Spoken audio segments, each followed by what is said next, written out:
so I start getting this revelation of, okay, so God is not this conceptual fantasy, but is real. Like there's an actual God that has like created stuff and has been working to get me to this point, to this place, to this hour. All right, this is Casey. Yeah, we're in the coronavirus pandemic, to tell you the truth. So, as I'm outside, it's been said, cover your face. So, it's not actually why I'm doing this. I was just outside and went for a long walk, and it's a little chilly today. That's what happens before it gets to be summertime. Yesterday was 65, today's like 40. It is what it is. I'll start with who I was. So, growing up, grew up in Nebraska. Lived some other places, but that's primarily where I'm from. I'm from Omaha. So by the time I was 18, I was in with the wrong crowd. So I had some really good friends, some friends with some really good people.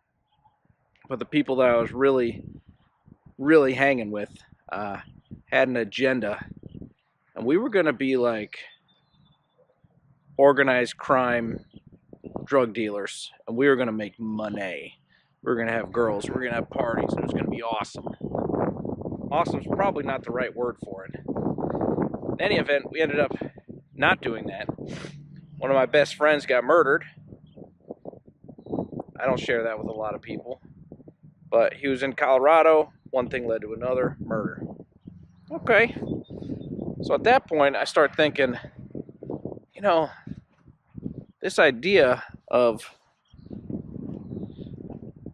like becoming some sort of, I don't want to say mob boss because I didn't want to be like violent, but I certainly wanted all the money and all the girls and all the partying. So that seemed like kind of a bad idea, you know, because you're like, I don't want to be murdered. I really don't want to know anyone else that gets murdered. That's really not very fun. So I'm at college, 18 years old, and I just dive head over heels into more drug use, more drinking, like heavy drinking. It's not rare for a college kid, right? But that's what I did. So I get kicked out of college. They were like, we love you, but it would be better if you didn't go here. They're probably smarter than, to be honest with you. So back at home, working at McDonald's, I'm out of that game now. Still doing a lot of drugs, still drinking a lot, but I have no plans on organized crime and selling drugs anymore. I just don't want to be that guy. So my parents get an opportunity to move to Illinois. My dad has a tremendous job opportunity. They take it. Now my choice is, do I stay there and just screw off for the rest of my life? Or do I start over new? So I think, you know what, heck with it. By this time I was 20. I'm gonna go to Illinois. I'm gonna start over. It's a smart thing to do. You know, I'll start fresh and it'll be awesome. So that's what I did. Came to Illinois. Just outside Chicago a little ways. A little town called Streamwood. That's where I've been ever since. Not Streamwood, but that area, the northwest or western suburbs of Chicago. That's where I've been. Okay. Time to chill. Sit down for a moment. So now I'm in Illinois. Turns out, when you move somewhere with no purpose and no friends, it's very easily, that's what I was going to say, but it's very easy to get depressed. That's what happened. So I was going to school, but I was going to community college. And everybody I met, man, they were just not my kind of people. You know, I'd hung out every once in a while, and I just, you know, you're like, oof, not my kind of people for whatever reason. It's not who I'm hanging out with, I'll tell you that much. Even though super depressed, no friends, that's what it was. I had one friend that actually moved here from from my school, my hometown, Omaha, but he lived about an hour away, and we'd get together every once in a while. But he wasn't in a good situation. He ended up moving back to Nebraska after a little bit. Relationship he was in kind of crumbled. Probably should have. You know, we're young and stupid, right? But anyway, so now here I am, living in Illinois. Depressed. It was terrible. I did not enjoy that. I started searching, like, what is the purpose in life? Because it can't be just sucking every day. Like, okay, so there's 30, 31 days in a month, and then, okay, so 4 or 5 of those days are terrible, and you kind of wish you'd never been born. Maybe one of those days, 2 of those days is really good. This is what I was going through, right? It's really good days. I'm like, oh man, thank God I was alive to be a part of whatever happened that day. It was so awesome. Then the rest of the days just kind of come and go, and nothing to remember, nothing happened. It was just a day came and gone. I'm thinking that can't be the extent of what life is. Are you kidding me? So I start searching. Like, what's the meaning of life? What's my purpose? There's got to be more. I think at least I was in my head and searching, not just like hung up and just giving up and deciding things are just what they are. But I had a problem. Those things that I thought I was getting away from by moving to Illinois, the drinking and the drugs, turns out you don't run away from those things, because they're actually inside of you and they're a part of you, and they don't just go away. So I started drinking a lot more. Now I'm just drinking by myself, so that's a lot of fun. And I met a few people that I knew I could get some weed and whatnot through. But I was also paying premium on that, so that wasn't the best. Because I didn't really know anybody, but these were people that would find a way to hook me up a little bit.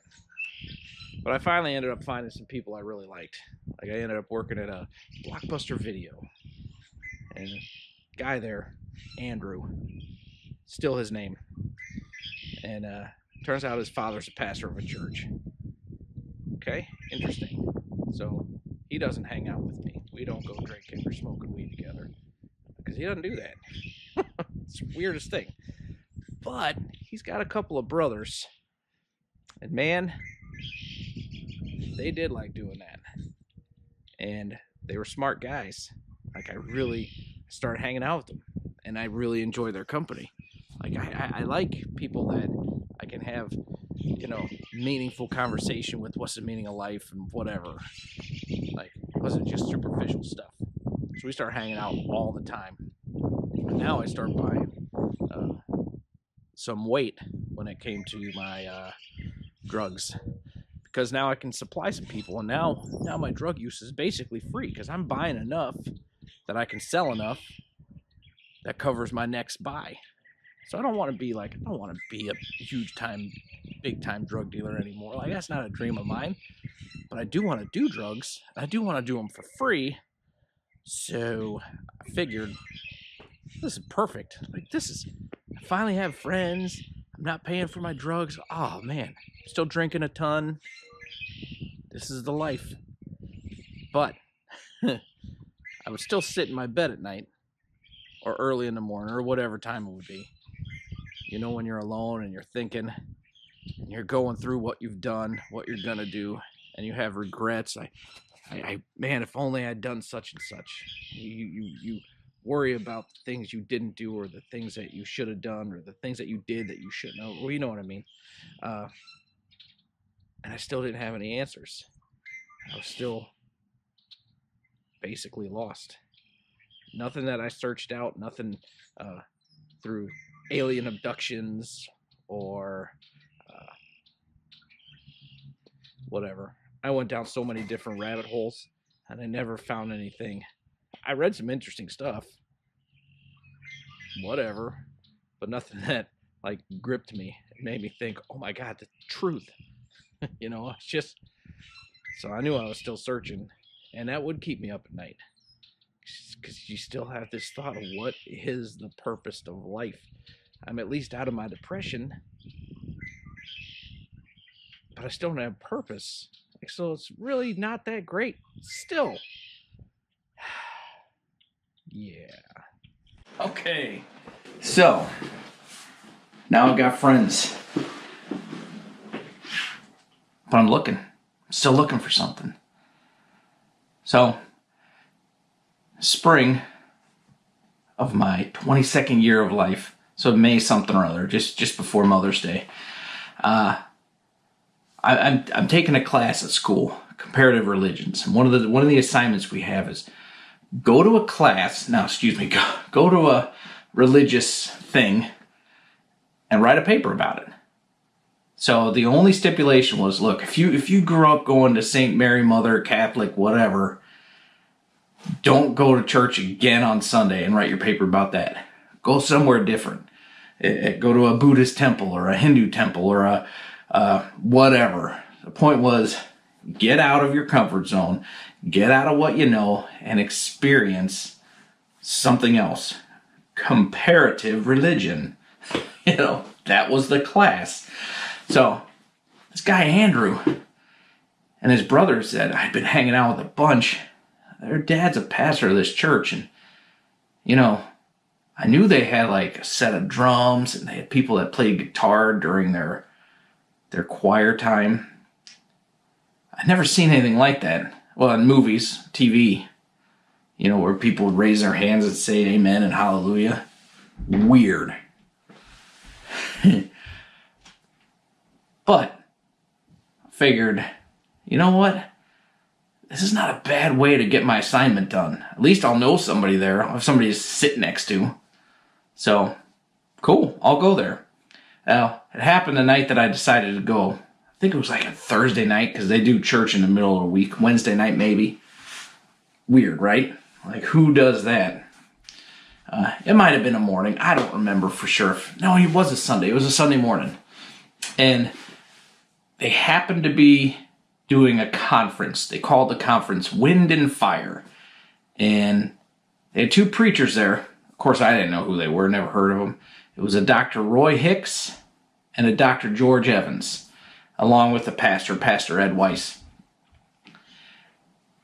Well, later on I find out that Dr. Roy Hicks, Dr. George Evans, pretty remarkable people when it comes to like the kingdom of God and the church of this day.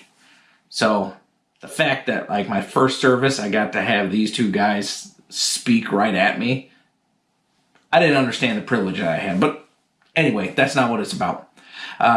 So this old guy, 80 whatever years old, Dr. Hicks gets up there and he's doing his service and he's hitting me.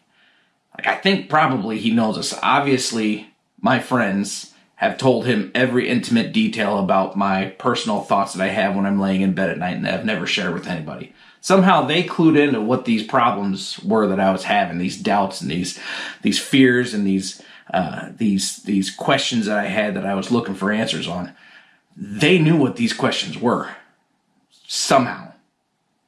And they told this old guy, because that's what they would talk about. Like, he would come and visit, and they'd be like, hey, this random guy, we're going to share every detail of his life with you. Yeah, so obviously that didn't happen, and yet he was hitting me.